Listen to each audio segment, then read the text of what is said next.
20-22 বছরে 18 বছরে বিয়েটা করলে রে হইলে ঠেলা হোলা মাইয়াটি যে সুন্দর হইব তত লম্ব হইব।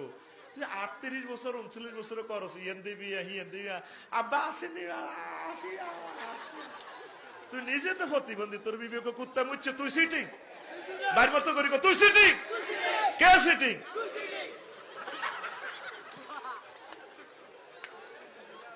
তাইলে বিয়া 20 বছরে কয় বছরে আরো জোরে উম্মারে মা দেখবি বাংলাদেশি যুবকেরা প্রিন্সের মতো হবে ইনশাআল্লাহ।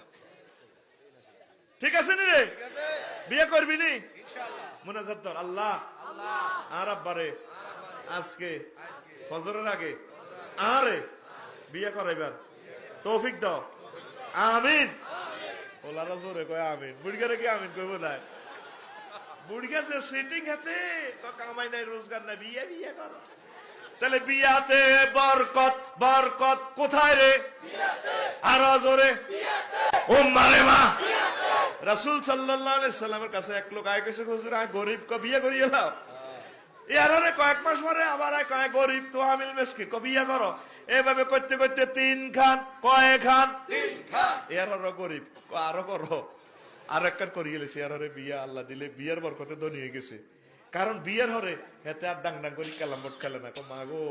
বড় তো রিজিক খাওয়াইতে এবার বদিল্লা দিব কাজ করবো দেশের উৎপাদন বাড়বে ঠিক কিনা।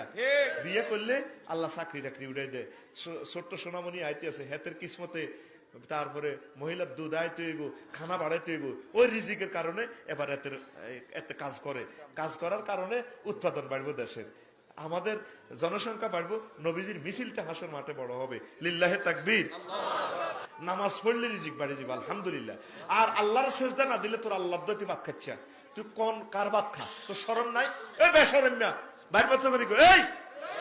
এমনি দিকে এই বেশরম্যা কে বেনামাজি কে দাঁত দিকে কো এই আতকুল আতকুল এই বেশরম্যা কে নামাজ না হরিন না তুই নামাজ না হরি আল্লাহর ভাত খাচ্ছা তুই বেয়াদব তুই গোসল তুই বেশরম না তোর শরম নাই বেনামাজি তুই নামাজ পড়বি আল্লাহর রিজিক খাবি বরকত আসবে তোর খানাতেও বরকত থাকবে না। বাগে হেতের কোনো চাকরি নাই ব্যাংক বিমা নাই রোডের কন্ট্রাক্টারি নাই আফসারি লাইনে ওয়াজও করে না মাগো হেতে 70-80 কেজি গোস্ত খাই গেলা আর হরিণের গোস্ত না খায় ডাকাইতে হইলে হরিণটারে দরিকে কনে গেছিলি আল্লাহুম্মা লা তাসাল্লিতনি আলা মাইয়ার হামুকা হালুম কয় এটার অর্থ হলো লোগাতুল হায়ানে লেখছে আল্লাহ তার প্রতি আমার গালেব করিয়েন না যার প্রতি আপনি দয়া করেন এই কথা কই দৌড়াইতে দৌড়াইতে দৌড়াইতে হরিণটারে দরিয়ে টাইগারের লাইনে আগে রক্তটা খাইলা এরপরে হরিণটারে গড়মট পাই এরপরে খানা শুরু করে 1 কেজি গোস্ত 200 টাকা 2000 টাকা ধরি হয় একটা হরিণের দাম আছে প্রায় 1.5 লাখ টাকা প্রতিদিন হাতে 1.5 লাখ টাকার খানা খায় বাগে হাতের কোনো চাকরি আসেনি তো তুই আশরাফুল মাখলুকাত তুই আল্লাহর প্রতি তাওয়াক্কুল করলে তো আল্লাহ তোর আরো বেশি দেওয়ার কথা। তুই তো এক ফাসালের বাচ্চা তো কাছে তোর তো ডায়াবেটিস ওর কথা কয় না তোর তো ডাক্তার হিসাবে কই দিছে একবারে সাইজ করে ইলেছে ডায়াবেটিস যদি আমি কইতাম যারা এক সপ্তাহ একটা আপেল খাইবেন এই 2 দিনে 1 ফটসালের ভাত খাইবেন আমার তো ফিডা ধরতি আমার সাইর হোলা বিদেশ তুমি আমার আপেল মাফি দাও ভাত মাফি দাও এখন ডাক্তার হিসাবে কইছে তুমি কাপ মেপে 1 কাপ ভাত খাইবে তারের মতো সোজা ঠিক কিনা কে বলছে ডাক্তার ফিস সাহেব হুজুরে বলেছে সোজা আমরা হুজুরেরা বললে তো আঙ্গরে লাড়িলে দূরে নিয়ে যেত হাতে ডায়াবেটিস কোন বেডিস আর জোরে